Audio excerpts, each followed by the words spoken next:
wrapping up the mission. How close is this to the Death Star bombing run in Star Wars?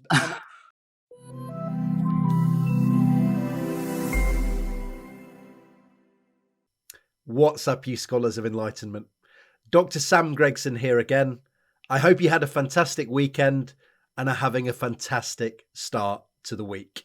Today, we're going to be continuing our breakdown of the science of the current blockbuster film, Top Gun Maverick. Now, if you didn't catch part 1, where we discussed hypersonic technology and the Dark Star project, and I introduced my extremely eminent guests, then I suggest that you go check it out. There'll be a link above, and I'll make sure there are links down in the description. Today, I will again be joined by aviation guru Professor Nick Colosimo and also sensor expert Ramsey Faragher. And we're going to be breaking down the Top Gun Maverick mission proper, because we have some problems with the physics. So enjoy.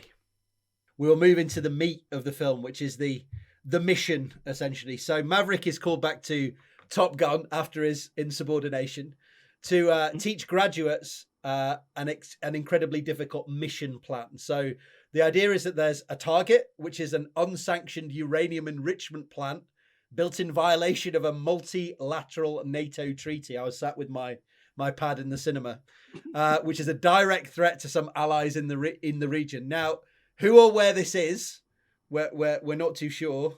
Maybe Russia, maybe something like Iran. We're not sure. But there's an underground bunker in a crater at the end of a valley. So this is the kind of setup we've got. There's a crater at the end of the valley. There's a valley that leads up to it with a crater. There's this uranium enrichment plant under the crater, and there's kind of mountains all around. And it's defended by a large number of these SAM, surface-to-air missile sites, and dedicated state-of-the-art aircraft. The area is also, Ramsey, GPS jammed. So I'm going to ask the question that was asked in the film to Maverick, to both of you. Tactical assessment, gentlemen. How are we getting in there to destroy this installation? What would we actually do in real life rather than what they decide to do in the film, which we'll then discuss? Well, you probably use more than one type of system to solve this problem. I think that would be the first port of call. So in other words, you think about what capabilities has the adversary got? How can we suppress them? How can we destroy those air defenses as well? And you'd probably utilize a more layered approach to the solution, but that would be dead boring in the film, wouldn't it? If the drones were coming in to jam, and then you had perhaps an excessively larger number of cruise missiles sent in to destroy the things that Ramsey did make a good point when we were discussing this, that they send all these Tomahawk missiles to destroy this runway, and yet they don't bother destroying these SAM missile sites that are the big problem. It makes no sense, does it? Because they show the picture, don't they? They say these are where the SAM sites are, folks, right? So put some weapons on those. And you think about your jamming strategy, your electronic attack strategy, and then you probably want to fly something over the top, right? That's relatively difficult to be observed, right? And then put some bigger bombs, some bunker busters in, on top of the target, right? So that wouldn't be fun, would it? That's not Star Wars flying down canyon stuff, is it? So we're going to talk about that. Don't worry. So Ramsey, any other thoughts to add on to that? Yeah, you see, they should have come and asked me for my ideas on. I think the plot. I think they should have just not had this as the. What I'd have done is I'd have said that because there were so many of these Generation 5 fighters constantly patrolling, I wouldn't have worried about the SAMs. I'd have just said we have to fly nape of the earth. This is the only route. We'll be under the radars. We're going to hop in, do this mission, get out, and they're not even going to be aware we were there because we'll stay under the radar the whole time. But again, that's just not as sexy as having loads of big missiles ready to fire at you. But on the GPS jamming front, I mean, it's really interesting that they had this. They showed some F-35s at the start of the film, and this Top Gun sequel has been talked about for a very long time, and everyone was assuming it was going to be an F-35 showcase and stuff. And I suspect quite strongly these are the stealths, right? These are The stealth aircraft. current generation mass-produced stealth fighter that many countries have, including the UK. And I suspect quite strongly that what happened was Tom Cruise really wanted to be in real planes. There are no two-seater F-35s. And what they wanted, and it's good that they did it because it made the film really great, is that all of the actors were in the back seat of two-seater F-18s pretending to be the pilots. Yeah. And they were really being taken on these crazy things. And that's why it's real G-forces you're seeing on their faces and stuff.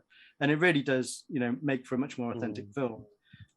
So it's good that they chose to go in that direction. And then therefore either they needed to set this film a little bit more in the past.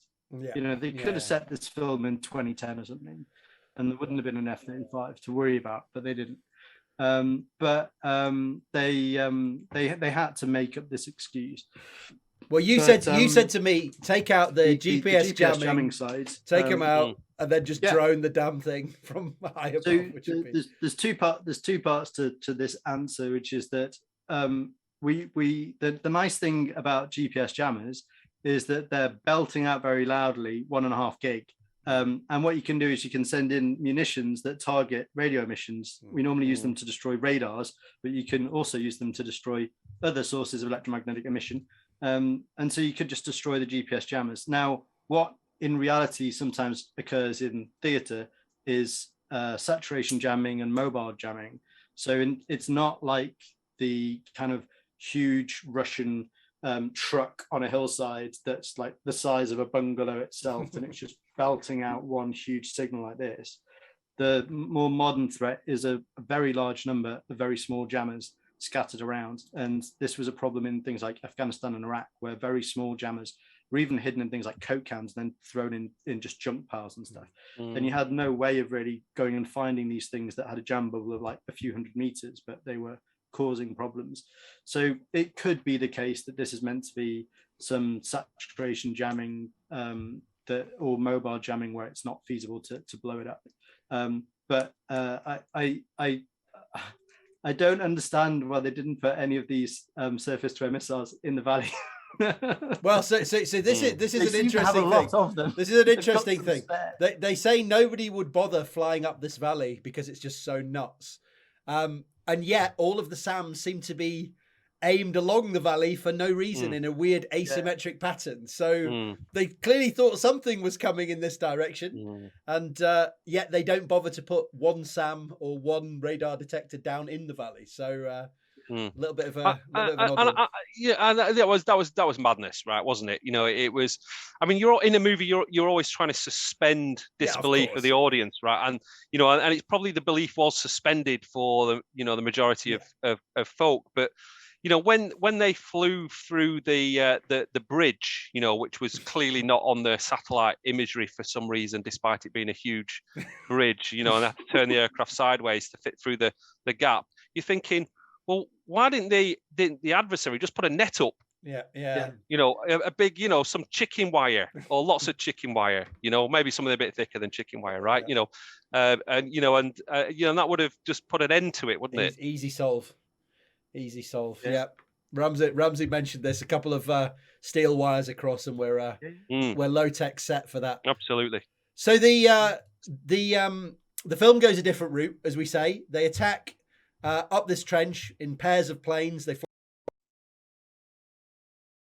altitude. They pop up into the valley. They strike the target. They rapidly move out of this valley. Very high G-force climb up this mountain on the other side.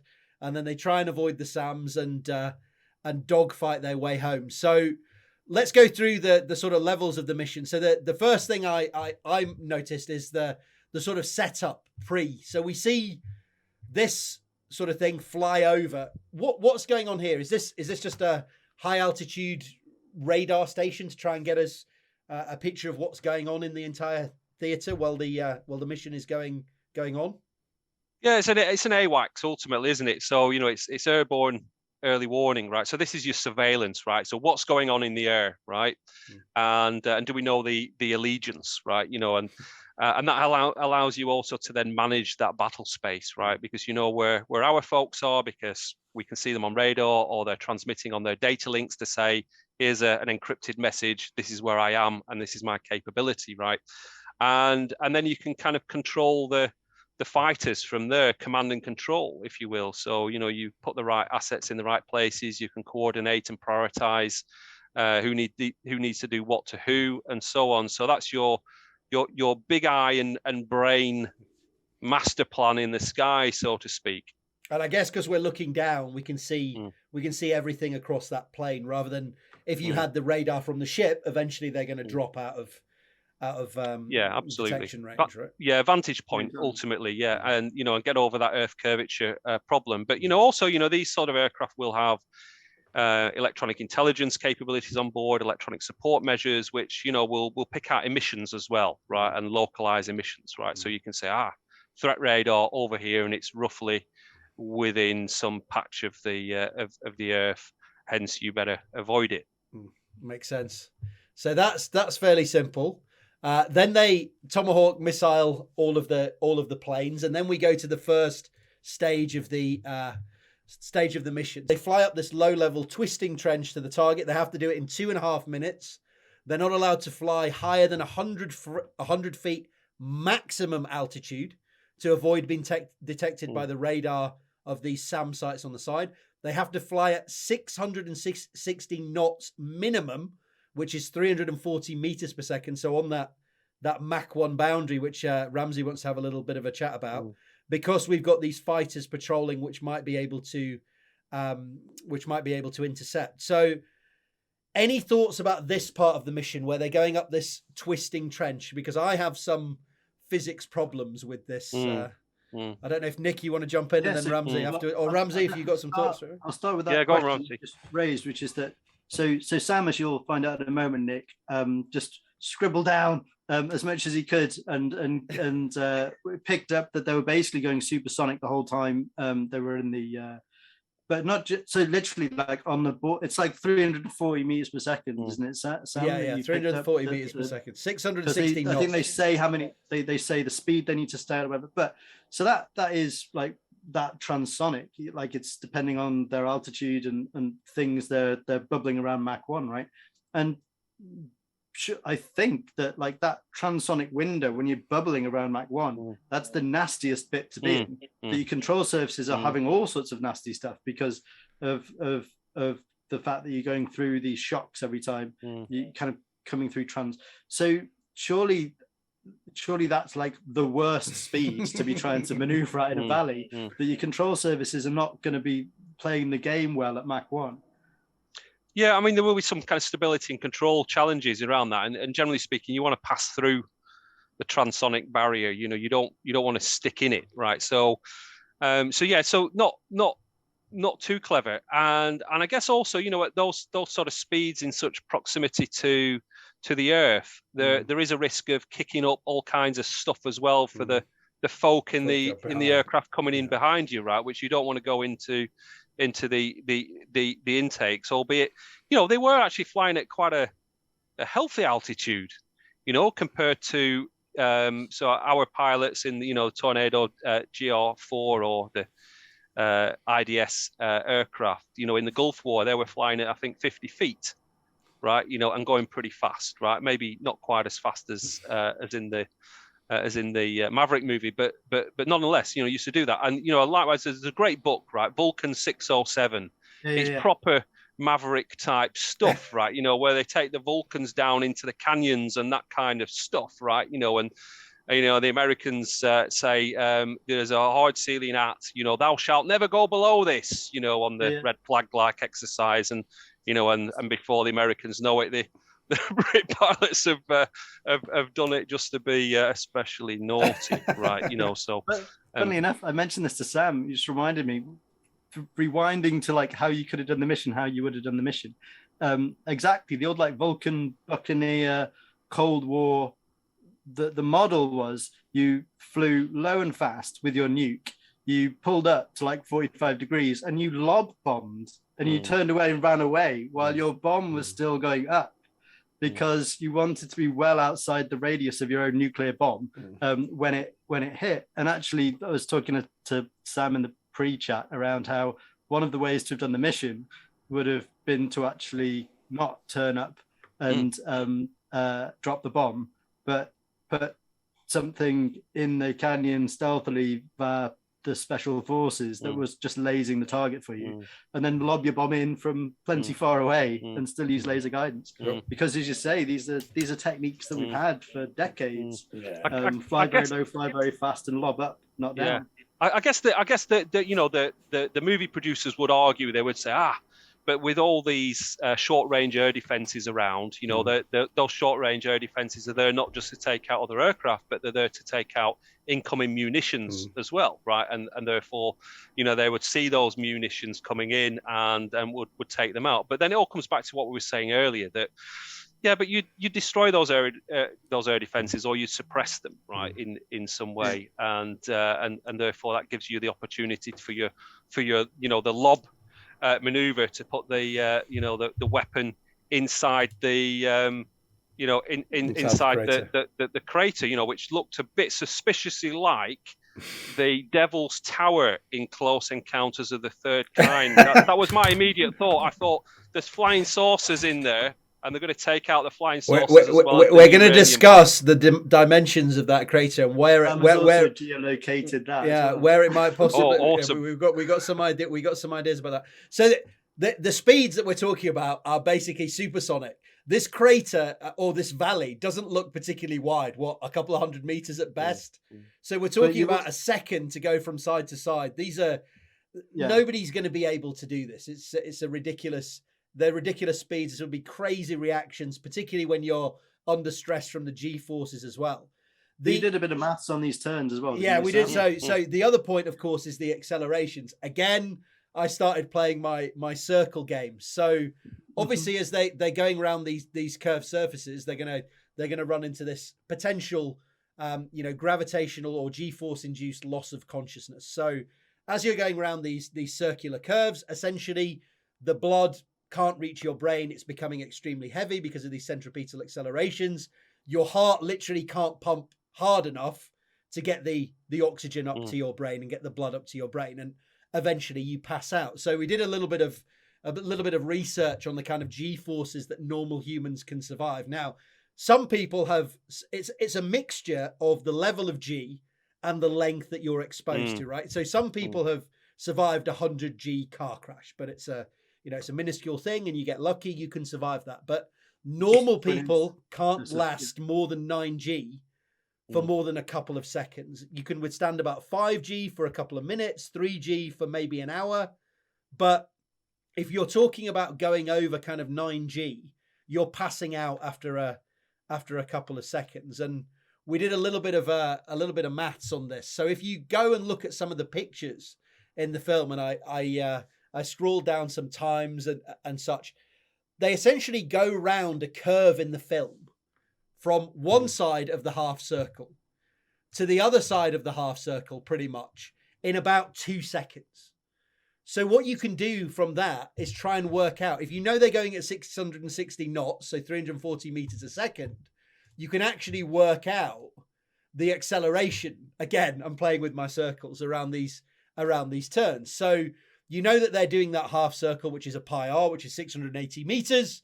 So you can get the radius of that circle about 210 meters, chuck it into your v squared over r again, and you're getting centripetal accelerations of around 50 G. So if you're watching the kind of little cartoons, the radar screen, the radar screen sort of radar screen view is just the radar screen live view that shows how they're moving in real time on the screen.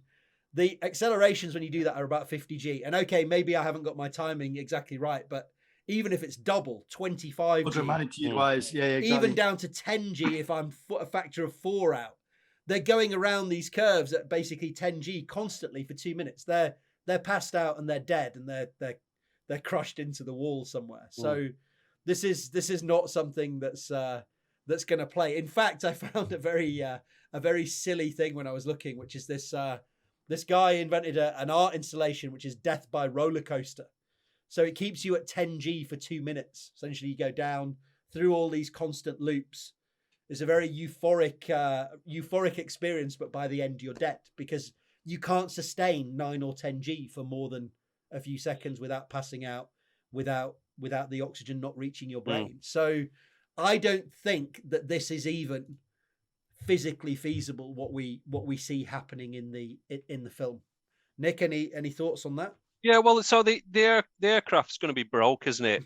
I think. Yeah. You know, and so I guess, you know, even for an uncrewed system, right? That's going to be a challenge, right? Because, you know, as we talked before, you've got to beef up the structure to cope with the additional loads, and it's kind of a game of diminishing returns in doing that. So trying to get up to, you know, 50G is going to be nigh on impossible for any kind of solution, right? So I kind of agree with that. You know, there might be some other ways of doing it, you know, in terms of rather than pull G, which is as a result of turn, you know, and then the load is directly through the body pulling the blood away, that you find a way of, you know, with the appropriate aircraft design to slip the aircraft around, right? And, you know, and therefore you're experiencing, you know, a kind of a lateral load rather than this vertical load, if you will. So there might be some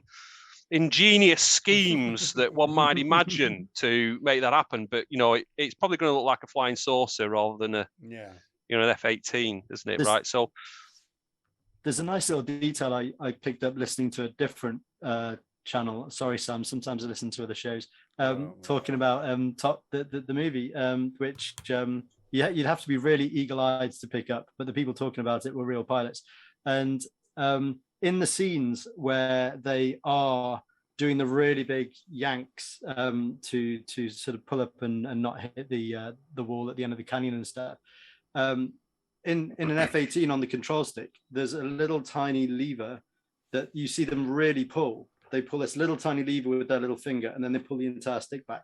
And apparently this little tiny lever that they bothered to make sure they filmed properly happening in the film is a lever that prevents the computer in the aircraft from limiting the G so that it's possible to overstress the aircraft in an emergency, like I would rather not hit this mountain, thank you very much. And so do you remember the bit in the film where Maverick goes and like does the training run all on his own, and he manages to actually kind of do it in time, and they say to him, you've overstressed that aircraft, we'll have to throw it in the bin. You know, that's a real thing. Like pilots can bypass the computer, overstress the aircraft, and then get told off afterwards. But it's a real thing, overstressing the aircraft. They have to basically take it apart and look for cracks, and it can leave it unairworthy afterwards. Yeah, and you know, this is kind of referred to as special military modes of operation sometimes, right? So, and you know, you see it on some helicopters as well, where there's soft stops on the inceptors, the controls, if you will. So, you know, you've got your normal carefree handling, right? But you can push up to what feels like a stop, but then push past it, right? And as you do that pushing past it, then generally speaking, you're probably not endangering the aircraft, but you're certainly shortening its life, you know, and some poor person is going to spend the next few weeks taking oil samples out of every part of the engine and running it through a mass spectrometer to see how much metal is in there, right? Looking for the bits, right? But then if you've got an RPG coming in at your helo, right? Well, it doesn't matter. It's equipment, it's property, right? Push past and break it if you have to, but it's better that than getting hit by an RPG, right? And the thing is, with the mission that they do, being lower in the canyon, obviously that's an even tighter canyon, so tighter turns as well. And I think there's a section where Rooster is behind the time as usual and has to go even faster than the 660. So it's just getting worse all the time. But I'm pretty sure this isn't possible. Ramsey, you put me onto a couple of places where if you were to do a similar mission to this in real life, that people would train to do this, that there are in the world. Mac Loop. Right, the Mac Loop was the first one. I think it's in Wales. And you can, I've never done it myself, but would like to. Exactly, as you can see here, you go stand on the top of these hills and look down on aircraft training in the same kind of way that you see them doing so in the film. Whether they ever actually do exceed the speed of sound while they're doing that, I'm not sure. Yeah, I'm not sure anyone has, but that, but certainly, yeah. So we have the Mac Loop in our flight simulator, our Typhoon sim, and I've actually flown it without crashing the aeroplane. I didn't get through too many of the hoops, if you will. But you didn't hit the wall, which is the important thing. But I didn't hit the wall, right? Yeah. So but I got through some of the hoops. Well, most of them, I think, but not very good, right? But yeah. So people do train in these kind of canyon-like environments because you want to avoid radar, right? And one of the ways you can do that is to use the Earth's curvature, but also the terrain, the topology, if you will, to use the intervisibility, as we call it, in your favor. I think there's one in America as well, this Rainbow Canyon, which is a similar kind of idea that they have in California. You would expect the Americans to have one as well. So they have these kind of canyon runs over in California as well, which could have been where they were doing the training potentially, because that's pretty close by. Nick, obviously you talked about simulation there, having that simulation to be able to do that. In the film, they do have these kind of gates that they have to go through. How would we, if you don't have the exact canyon, which obviously the Russians or whoever it is that we're fighting are not going to let you just practice going up and down this canyon in real life. So they set these set of basically slalom gates up. How would we set this up using technology so that they could train like they do in the film? We're behind time, we need to go faster, and have a real world idea of how they're performing on this course that they're going to have to do. Well, you'd start off in a simulator type environment, right? And you'd probably do quite a lot of your training in that environment, and that does probably most of the job for you, right? And so you'd have the canyon mapped out as best you could based on your satellite imagery and so on. Maybe somebody's even flown a drone nearby once upon a time and done a bit of photogrammetry to create, a 3D representation. But you pull all your intel and you create the environment and you fly it in the simulation, right? But what you don't get is the psychological and physiological dimension to that, because it's a simulator, right? It's just a game. I can't be hurt in this. My body's not under any load, any duress, any stress, etc. And therefore, you'd move to just flying that out in the open, right? With plenty of ground clearance. So, with a kind of a quite a high hard floor, if you will, a hard deck. And what you would do is use helmet mounted displays to create these sorts of markers, maybe some canyon representation, in terms of vector graphics. And so it very much becomes like, Luke Skywalker's display on his X-Wing fighter, but it's helmet mounted. Now, so are these set up by GPS or what? How are these gates sort of? How do you know where you are on the Earth relative to these gates? So that it's all relative to the aircraft ultimately. That's the thing, that your absolute position in space and time doesn't matter, right? It's how. Where are you relative to the last gate and the next gate, right? That's the important thing as you're going through this, and for that, your inertial navigation solution is probably going to be good enough, right? Because this is a short period of time that you're operating. It's not a long period of time doing lots of maneuvers for a long period of time, and therefore the drift builds up, and suddenly you're kind of way out from where you thought you were, but still, relatively you're not doing too badly. But at the end of the day, you just do it on a relative basis. Now, the interesting thing from a technological perspective, if you've got a virtual cockpit environment, so you've got your helmet, which can create realistic looking virtual content, displays and controls like a TV screen, with some sensor data on there and so on, but it's all virtual. You can move it around and so on. And, we demonstrated a number of things like this. In fact, going back to one of my programs back in 2013, where we did some of the first demonstrations of these sorts of approaches. What you can then do is just mix together the real world with the synthetic, and so the pilots can be flying the canyon, right? But they're flying it just, at 20 or 30,000 feet or whatever, or maybe 5,000 feet, because you want it a little bit more realistic in terms of the air density and the performance of the aircraft, right? But nevertheless, to the pilot, it looks like they're flying down that real canyon, even though to everyone else, they're just wiggling around in thin air, right? So different ways of doing it ultimately. Amazing. Ramsey, are there some past examples of this kind of trench running, low flying? We talked about the Star Wars thing, which I'm going to get onto at the end when we wrap up. I want to see how many similarities we can get to the Star Wars trench. But any sort of historical examples of where we've had these kind of trench running scenarios where we have to run up these thin canyons at low altitude that you can think of? The sort of most famous crazy mission was, of course, the Dam Busters raids on various dams, and that actually did completely inspire the trench run in Star Wars, and I'm sure the trench run in Star Wars inspired this mission in Top Gun Maverick. So it kind of all comes back to here, where they were flying 60 feet above the water, dropping a revolutionary new type of munition. So an interesting story all in its own right. And then there were other Barnes-Wallace, who invented that bouncing bomb, also invented the Grand Slam and Tall Boy earthquake bombs, which were the beginnings of modern bunker busters. So these were bombs that were incredibly heavy. I don't know if you've got a picture of this, but there's amazing pictures of a Lancaster bomber. Perfect. A Lancaster, it didn't fit in the bomb bay, right? And the wings, when you see pictures of these things taking off, the wings are drawing out this incredible curve, because these were incredibly heavy bombs.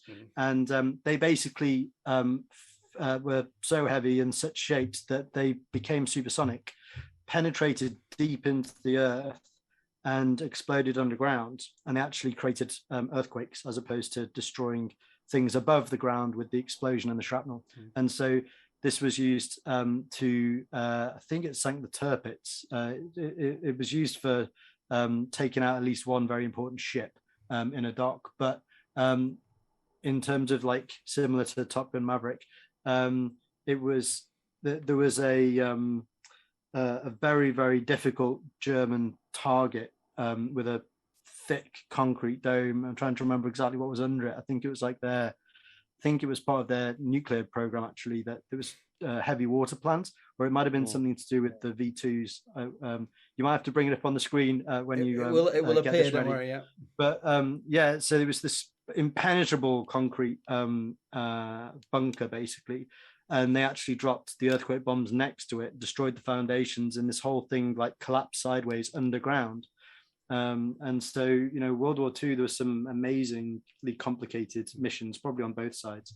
And then there's the other one that springs to mind is the Israelis took out an Iraq nuclear power station long ago, like the 80s or the 90s.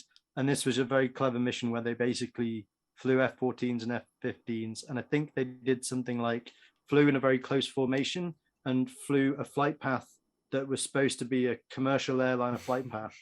But the commercial airliner was off that day because they were flying it instead in close formation.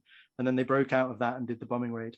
So there's been some really clever real life missions. Of course, as Nick said earlier, the famous Black Book raid during, exactly 40 years ago in a few weeks, in fact, the raid on Port Stanley, where something like 44 refuels were involved in taking one Vulcan all the way from Ascension Island to Stanley's runway and then back again in the Falklands. So yeah, this is a pretty complicated mission in Top Gun Maverick for sure. But as usual, in the past there have been even more complicated real life missions for sure. So in the mission, the next part, so they run up the trench.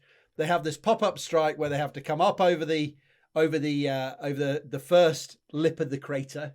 They go inverted. They go down into the crater for the bombing run. Any thoughts on this pop-up strike before we go into the bombing, which we'll talk about?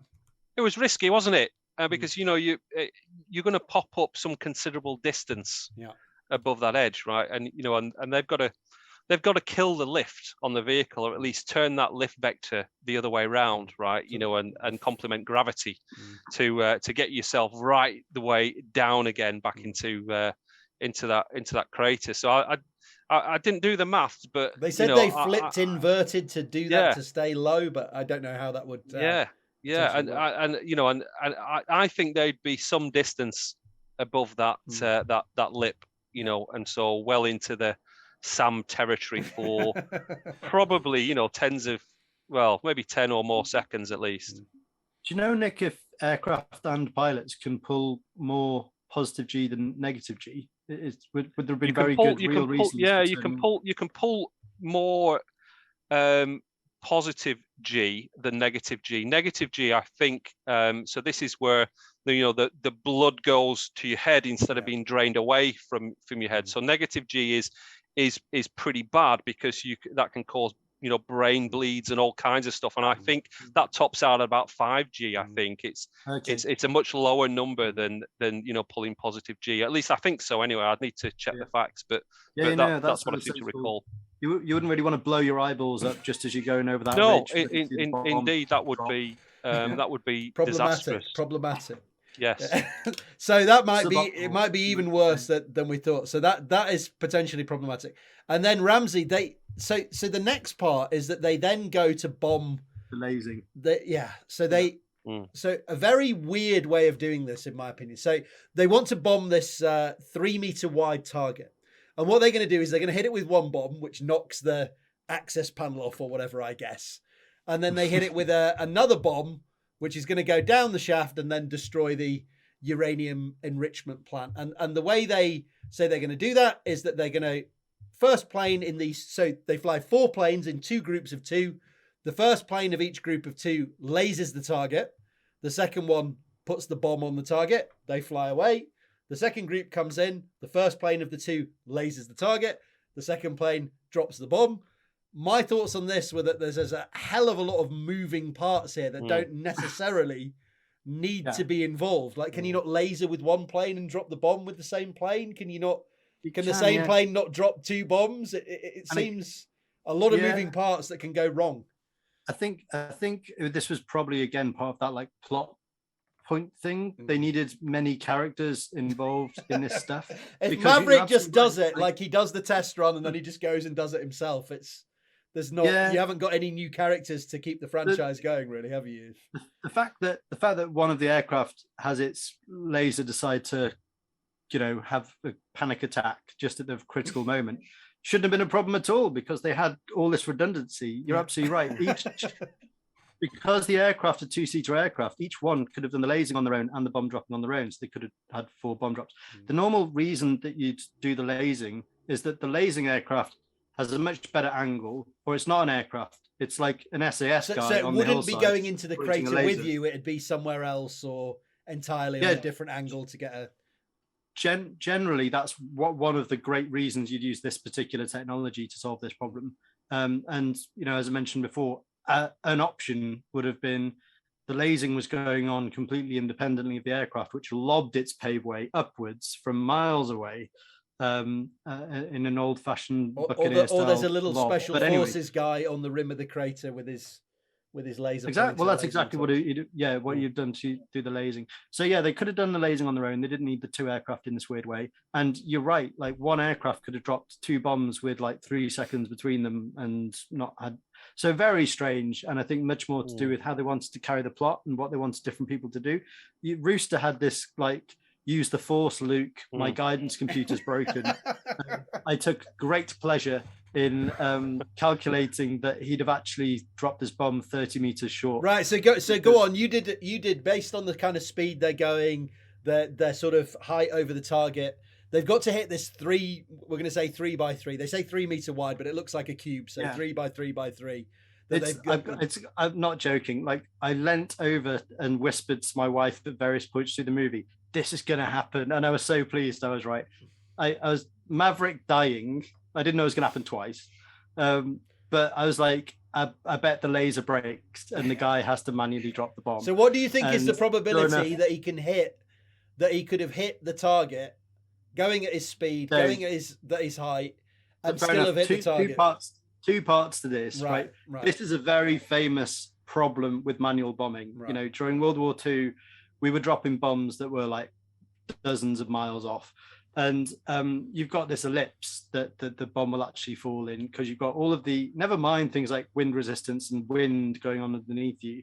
You've got exactly what your aircraft is doing when you release, your own estimate of your speed, your own estimate of your height, and your own estimate of your actual pointing angle when you release this thing. And then this thing falls in a nice little arc under gravity. And so based on what we could see was happening in the film, they released at kind of 45 degrees. They were still going very fast. You kind of do the maths on assuming they were like 700 and something meters up in order to be able to pull up, and 45-degree drop and around the speed of sound.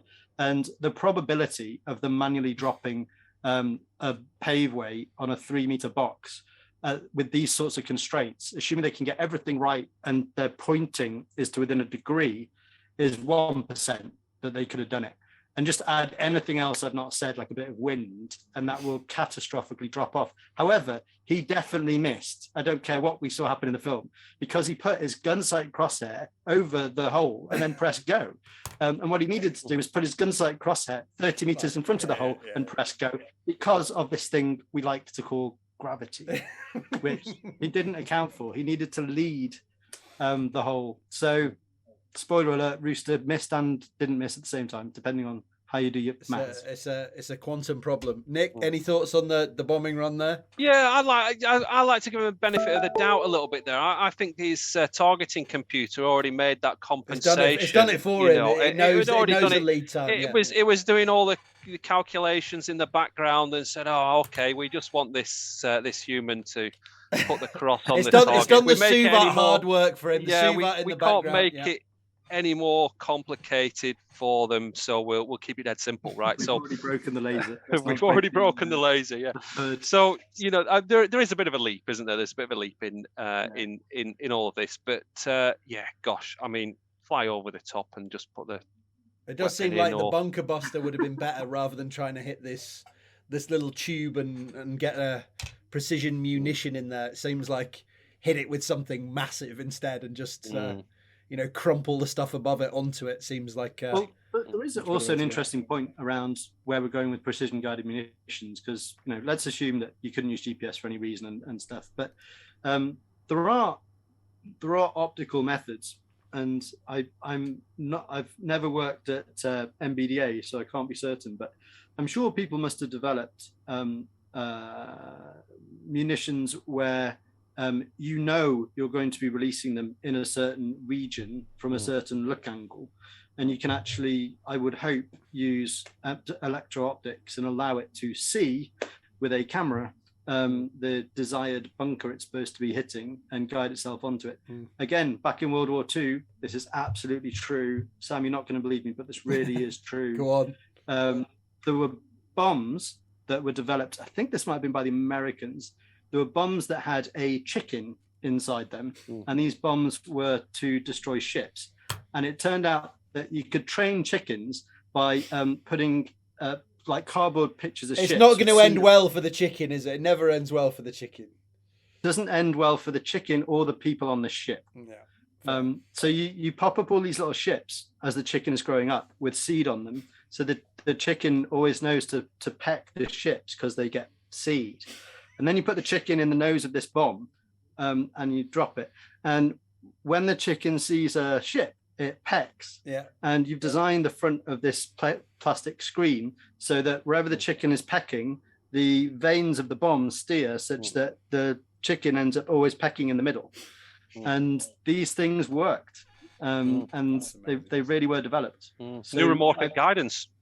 Well, I presume, Nick, we have a non-chicken-based version. Yeah, so obviously, non-chicken-based versions, but also there was a pigeon-based version as well, but that was for search and rescue.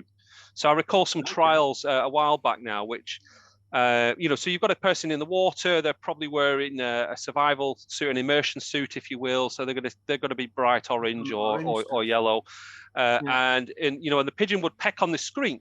right, on the TV screen, from the sensor, right, and then if it pecks so many times, then that's a hit, right? There's something there in the water, and we need to cue the pilots or the crew's attention to that. So there was some trials on that a while ago, but yeah, nowadays it's it's a sort of job for artificial intelligence, machine learning, if you will, deep learning neural networks, that sort of thing, whereby you can perform visual neuromorphic odometry, so to navigate using visual scenes. You can perform on top fixes, offset fixes. So like your pilots do, as before the days of GNSS in particular, it was regular for somebody to perform an on top fix or an offset fix, right? So you fly over something where the location of.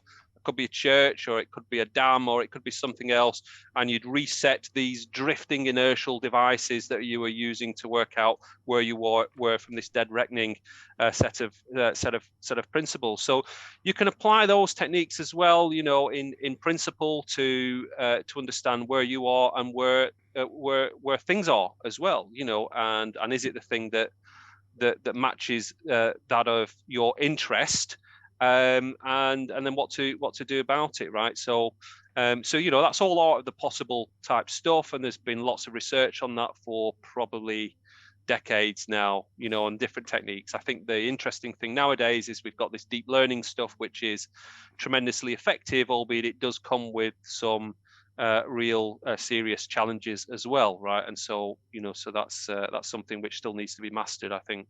Animal navigation never ends well for the animals. This I've learned. So that we've had this before, where they cut their feet off the ants and stuff and make them walk around. Yeah. I remember. Don't worry. So the next part of the mission, obviously, is drop the bombs.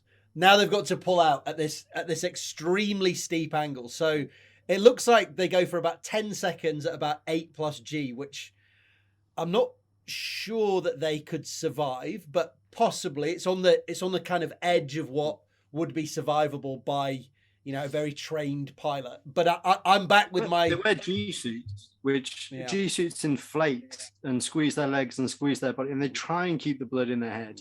So you're getting the limits. So we're getting to the limits.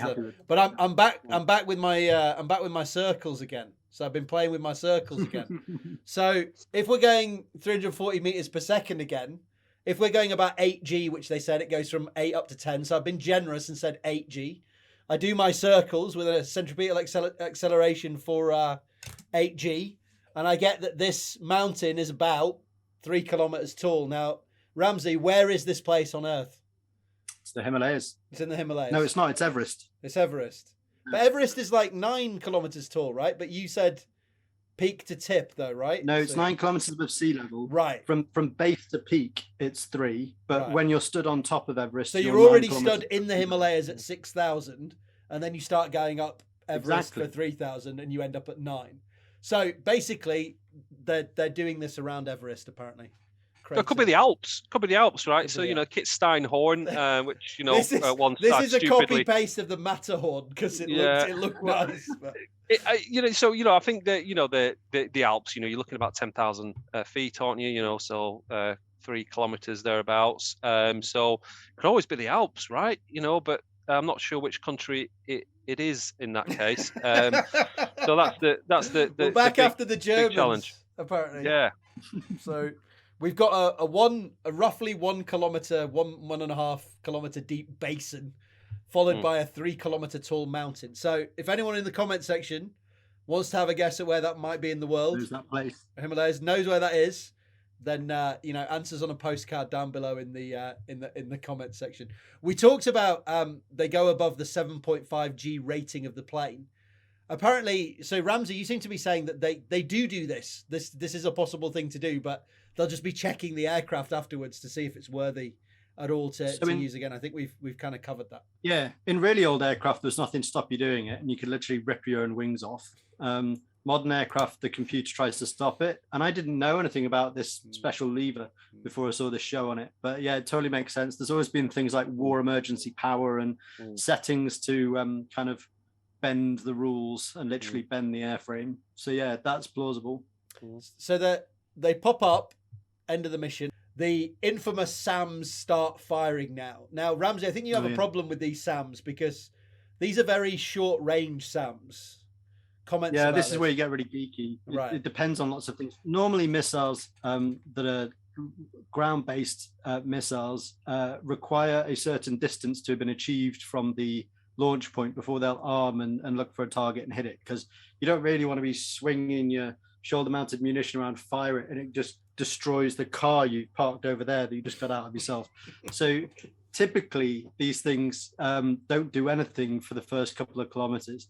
So funnily enough, when they're this close to the top of the canyon and the things fire, there's a good chance that they'd kind of go straight past. So you've sort of got under the guns when you get sort of close enough to them, they'll just fire past you potentially. Yeah. They could have done a nice callback to the previous film where someone in the SAMs was like too close for missiles, switching to guns and started just hacking away, but they didn't do that. But I've got a big list of more Top Gun quotes I've got to try and get in before the end of this show. But the other thing is a classic Hollywood thing. Those missiles would likely have been radar guided, and yet they were firing firing flares, although it might have been that they were firing a mixture of chaff and flares. So there's sort of geekery around the size and types of missiles and the ranges, and if they'd have really been the right distances to have fired them and all that kind of stuff. But it was all Hollywood. They needed lots of flaring flares. So the flares, defending themselves with the flares, suggests that the thing is keyed on the heat of the engine, I guess, right? An infrared. Whereas if they were radar seeking, you'd want to be dropping chaff, which is just bits of metal for the radar signal to bounce off. Is that correct? Yeah, basically. And flares look sexier than bits of metal falling out of the back of a plane, though, I guess.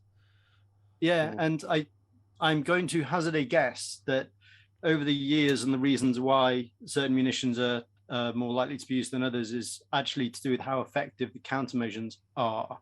So it might be the case that modern missiles might be better at ignoring one type of countermeasure than another, and therefore that will help you to design what you'll have.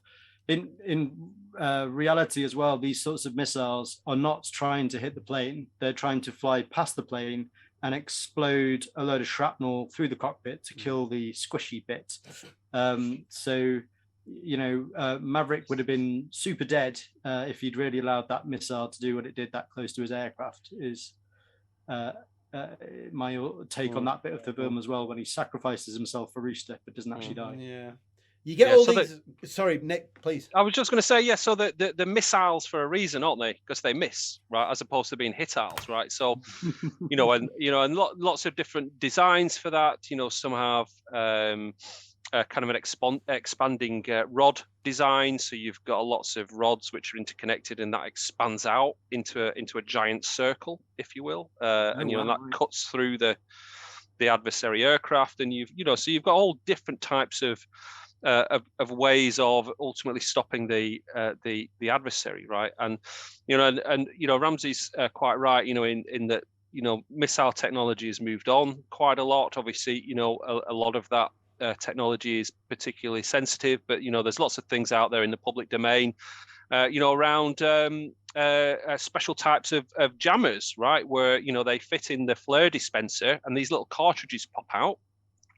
And those cartridges will listen to what radio signals are coming in, and they'll record that, and then they'll find a match, a kind of a counter signal to then emit, right? And so they have a type of memory, right? These devices, right? And then you're jamming the adversary radar at that point as these things kind of glide down through the atmosphere, and therefore, adversary missiles now don't know what they're going for, and the adversary radars are all confused because they're deceived, by all these things going off, and so that's a bit of a more modern take on throwing out, fiberglass coated with metal and on hot flares. But the flare technology is getting better, but the challenge is many of these sensors are imaging, right, with quite sophisticated algorithms behind them, and it's not just about the hot engine, it's about the airframe as well, which is radiating. So you need to start dropping mini planes out of the back of your plane, really. Mini planes or a completely different approach. Very interesting. The final thing I had on the mission, and this part of the mission was, how do these planes know? So in the film, it's very sexy to have them have the tone, the buzz when they're having the missile fired at them. How does the plane know when it's being targeted so that they know when to drop the flares, Ramsey? So for a radar guided munition, the aircraft are listening on all sorts of frequencies that are known to be the sorts of frequencies people build radars on, and they're unfortunately hearing the pulses from the radar hitting the aircraft, and then they warn the cockpit. With heat-seeking missiles, as we saw in the original Top Gun film, one of the most useful things you can have with you is another pair of eyes in the back seat that's not flying, because with a heat-seeking missile, you're pretty much looking out for its plume and then deciding what to do about the fact that there's a plume in the sky. And so I think in both films, a very realistic thing in both films is the immediate panicked information being shouted on the radios from everyone to everyone that there's white smoke in the air, and people start making evasive maneuvers. But they're the pair of eyes for heat seeking, and hoping that your own electronic warfare package is picking up the radar for the radar guided ones. Yeah, I mean, it's a shame on this. I was going to say it's a shame that they were using a relatively older generation of aircraft, because on a more modern aircraft you'd have things like missile launch warners, missile approach warners, hostile fire indicators, and so on, right? So a missile launch warner would pick up the initial UV burst from a missile, right? Because as this hot, super hot jet comes out the back with lots of particulates in there, which are reflecting this UV radiation, which comes from that intense chemical reaction as the missile's launched. That gives an indication of where something is, right? And the same with an approach warner. You might be using infrared, right? Because these things are coming in fast, so they're going to be glowing quite a bit, and therefore your approach warner would give you an indication that there's something. Yeah, so missile launch warners to pick up that that UV flash from missiles coming in, approach warners to pick out the infrared signature, or some may be active, so they may even use a radar signal, if you will. There's lots of different ways of achieving that, but they give you that sort of indication. Now, as for what's fitted on the F-18, I have no idea, to be quite honest. But having an extra pair of eyeballs, as Ramsey says, is pretty useful as well, because you probably get more information out of those eyeballs and brain, provided you've got enough time to react, right? You see it and you've got enough time to tell your mate in the front. And then you can react, right? So it's all a question of timings, right? How much time have you got to think this through, to decide, and to ultimately act? Yeah, and that's that nice mixture of technology and humans working together again. So, very, very interesting mission. Probably deeply unrealistic, but very, very enjoyable to watch. And enough there to suspend disbelief that it maybe could have happened in some sort of close parallel reality. So we're gonna go with it, and we enjoyed it a lot. So wrapping up on the mission. So we've talked about all the different stages of the mission. Wrapping up on the mission, that we'll talk about the escape sequence and stuff in a second. But wrapping up the mission, how close is this to the Death Star bombing run in Star Wars? And how many likenesses can we pull out? And by the way, anyone watching the video, down in the comment section, how many likenesses can you pull out? Because we think that they've pretty much ripped this from Barnes Wallis Dam Busters becomes Star Wars Trench Run becomes this film. It feels very Star Wars Trench Run. So what are you seeing in similarities, Ramsey? So there's definitely the fly down the canyon to stay away from the defenses, slightly above the canyon, even though they could have put some in there. The targeting computer failing, and the new young protagonist who's taking over from the old grumpy protagonist has to use the Force to drop the bomb in the hole. Well, so it's even closer than that, right? Because the son drops the bomb blind. So the son, is Luke Skywalker to Anakin Skywalker, the almost dead guy. And his if only Goose turned out to be one of the people flying one of the Su-57s, then it would have matched. Yeah, he never really died, did he? He just changed. He never really died. Just like Maverick. Yeah, he was recruited, wasn't he? I'm pretty sure they had a pretty small hole in that thing as well, right? It was like a couple of meters across or something, and it had to go down a shaft into the reactor of the base to destroy it or something. I seem to remember. Yeah, the whole concept of it had to go down a narrow shaft to make the whole thing explode. Definitely. We'll have a third. In Star Wars, Han Solo shoots one of the TIE fighters that crashes into Darth Vader that frees them up so that Luke can do the shot. That's a bit like Maverick sacrificing himself on the missiles for don't they have Rooster. to do 2 shots So we might as be well? up to 4. I'm sure there's like a ray shielding or something that they have to knock off or something, if I remember rightly. It's been a long time since I saw the exhaust port was ray shielded, which meant they would have to use proton torpedoes. Right. I do remember that quote. Something. In other words, that's how people couldn't have complained that they could have just shot a laser down it from a very far away. But there was one other that you just made me pop through my head. Oh yes, indeed. In Star Wars, someone gets a shot off first and it just impacts on the surface. It doesn't go in. Which again, so I think we're up to 5. We've got, there's a lot of stuff in there. Anything else you could think of, Nick? There's definitely a few in there.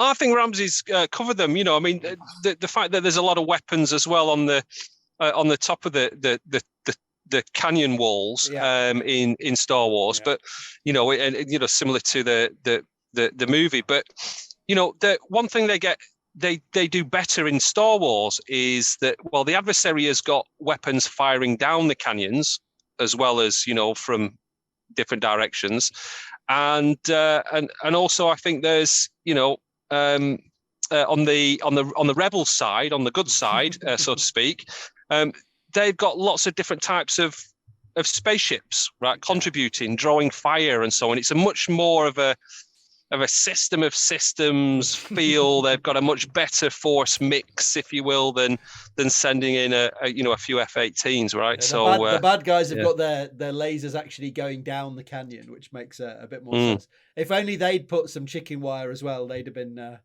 chicken wire over the hole. Yeah, absolutely. They'd have been sorted as well. So we found quite a lot with that. If you can think of any more, put them down in the comment section. Please remember to join us for the 3rd and final part of this 3-part series, where we will discuss the aftermath of the Top Gun Maverick mission, stealing F-14s, 5th generation fighters, and much, much more. See you next time. I want to know what you think, because you're the scholars of enlightenment that I do this for. So please take a moment, if you wish, to let me know down in the comment section.